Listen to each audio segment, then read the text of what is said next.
बिस्मिल्लाहिर्रहमानिर्रहीम। अस्सलाम वालेकुम। आज जो मैं आपके लिए टॉपिक लेकर आया हूँ वो फ़ीमेल प्रॉब्लम का है और बहुत ज़्यादा कॉमन है और उसका नाम है पीसीओएस।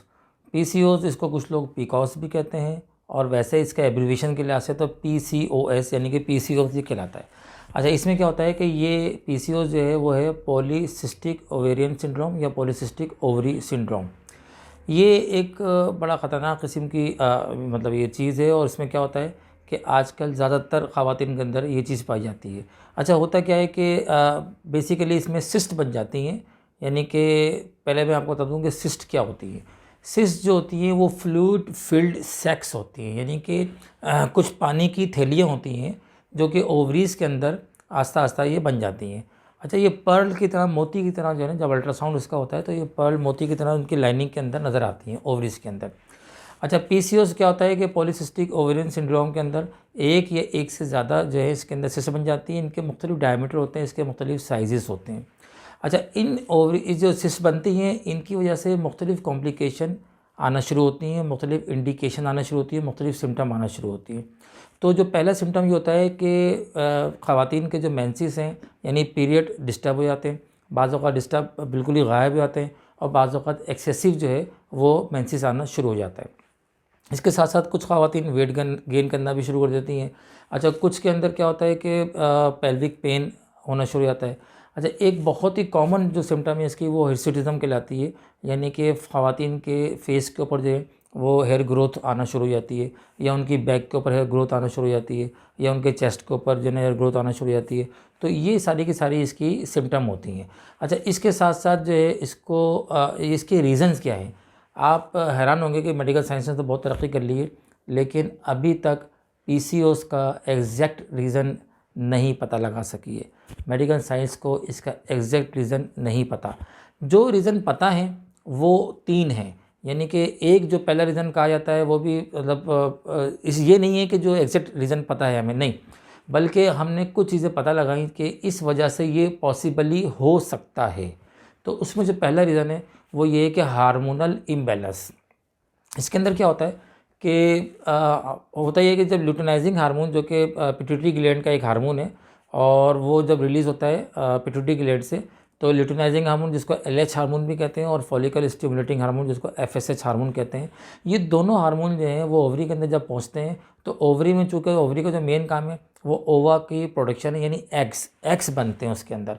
तो वो एग्स जो होते हैं वो फर्टिलाइजेशन होती है, बाद में जो है वो मेल स्पर्म से जाके जब मिलते हैं तो फिर जो है वो जाइगोट बनता है, यानी कि स्प्रिंग, यानी कि औलाद पैदा होने की तरफ जाता है।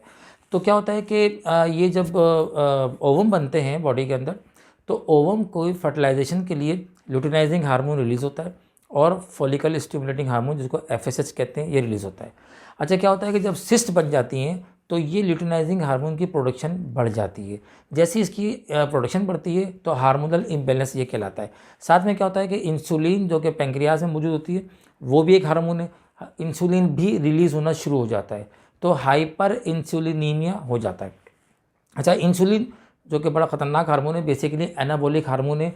एनाबॉलिक हार्मोन से मुराद ये होती है कि ये ब्रेक डाउन करता है बॉडी के अंदर, ये इन्फ्लेमेशन कॉज करता है और तोड़ फोड़ करने का सबब बनता है। इंसुलिन जब बॉडी के अंदर ज़्यादा होती है और ल्यूटिनाइजिंग हार्मोन के साथ मिलकर ये क्या काम करते हैं कि ये जो मेल सेक्स हार्मोन है जिसको एंड्रोजन हार्मोन भी कहते हैं, उसकी प्रोडक्शन को बढ़ा देते हैं बॉडी के अंदर।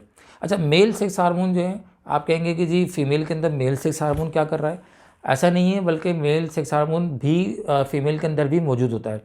सिर्फ फ़र्क ये है कि मेल के अंदर ये 95% एक्टिव होता है और ये फीमेल के अंदर ये 5% एक्टिव होता है। तो जब इसकी प्रोडक्शन बढ़ती है ल्यूटिनाइजिंग हार्मोन की और जब ये बढ़ता है इंसुलिन बॉडी के अंदर बढ़ता है, तो ये दोनों हार्मोन जो हैं बढ़ते बढ़ते जो है ये टेस्टोस्टेरोन के लेवल को जो है वो बढ़ा देते हैं। जब ये टेस्टोस्टेरोन का लेवल बढ़ता है तो जो टेस्टोस्टेरोन का काम है, यानी जाहिर है कि वो मेल सेक्स हार्मोन है, तो मेल करेक्टरिस्टिक पैदा करता है मेल के अंदर। तो फीमेल के अंदर भी अगर ये बढ़ता है इसका लेवल, तो फीमेल के अंदर मेल करेक्टरिस्टिक बढ़ना शुरू हो जाते हैं। वो क्या होते हैं, उसमें ये होता है कि चेहरे के ऊपर बाल आना शुरू हो जाते हैं, बाज़ औक़ात अपर लिप्स जो है वो बहुत ज़्यादा गहरे हो जाते हैं। जब ये चेहरे पे बाल आ जाते हैं, इसी तरीके से बैक के ऊपर भी बाल आना शुरू हो जाते हैं और इसी तरीके से जो है वो चेस्ट के ऊपर भी लेडीज़ के बाल आ सकते हैं। तो अच्छा, जहाँ बाल आने चाहिए, जैसे कि सर है हमारा, तो लेडीज़ की जो सर है उसमें बाल्डनेस पैदा होना शुरू हो जाती है, थिनिंग ऑफ हेयर होना शुरू हो जाता है, तो वो बाल जो है वहाँ से गायब होना शुरू हो जाते हैं।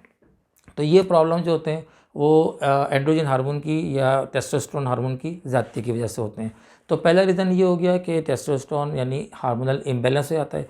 दूसरा रीज़न ये है कि इंसुलिन की रेजिस्टेंस डेवलप हो जाती है, और इंसुलिन की रेजिस्टेंस की वजह से इंसुलिन जो है वो इन्फ्लेमेशन कॉज कर देता है।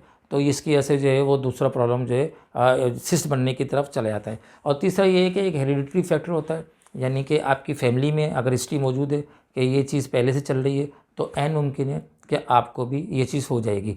अच्छा, अब इसकी डायग्नोसिस किस तरह से होगी? डायग्नोसिस जो है इसकी बड़ी आसान है, वहाँ तक मेडिकल साइंस पहुँच चुकी है। अल्ट्रासाउंड से बिल्कुल क्लियर पता लग जाता है कि ओवरी के अंदर सिस्ट मौजूद है।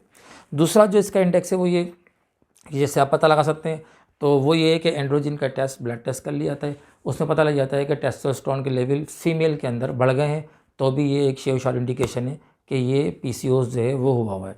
अच्छा, दो बातें ये हो गई। अच्छा, तीसरा ये है कि एक और चीज़ होती है प्रोलैक्टिन, ये भी एक हार्मोन है, अगर इसका लेवल, ब्लड लेवल अगर ये बढ़ जाता है तो भी ये श्योर इंडिकेशन है कि पीसीओएस जो है वो डेवलप हो गया है।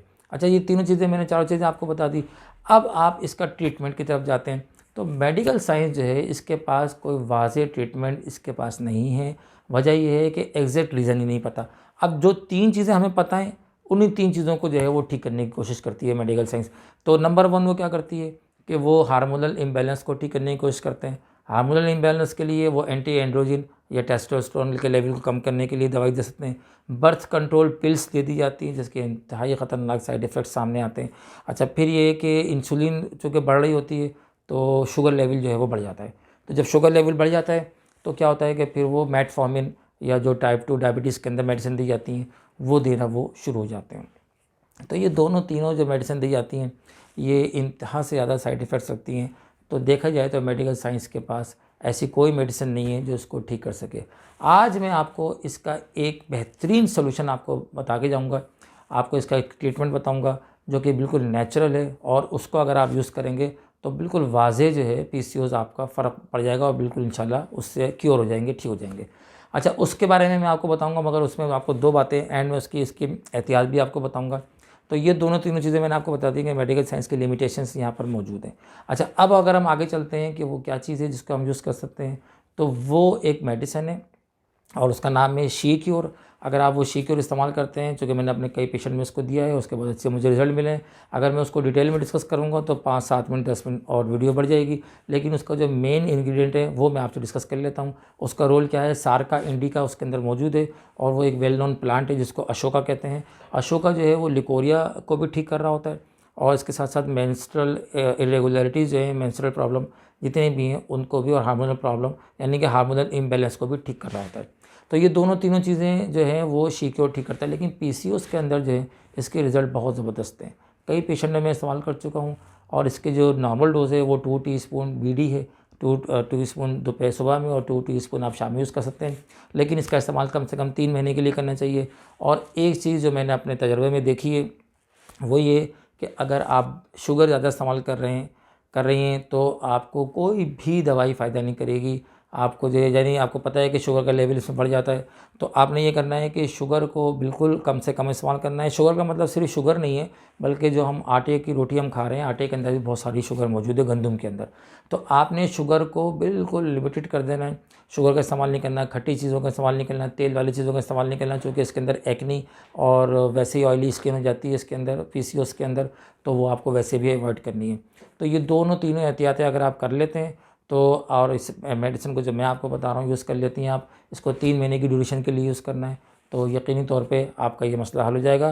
तो अगर आपको मेरी बातें पसंद आ रही हैं तो आप मेरे चैनल को सब्सक्राइब कर लीजिए। ये मैंने आपको आज एक हल दिया है, इसके अलावा कई हल मौजूद हैं, हर्बल पॉइंट ऑफ व्यू से भी मौजूद हैं और होम्योपैथिक पॉइंट ऑफ व्यू से भी मौजूद हैं, जो मैं अगली और वीडियोज़ के अंदर आपसे डिस्कस करूँगा। तो इंशाल्लाह इस वक्त के लिए मुझे इजाज़त दीजिए। Thank you very much. अस्सलाम वालेकुम व रहमतुल्लाहि व बरकातुहू।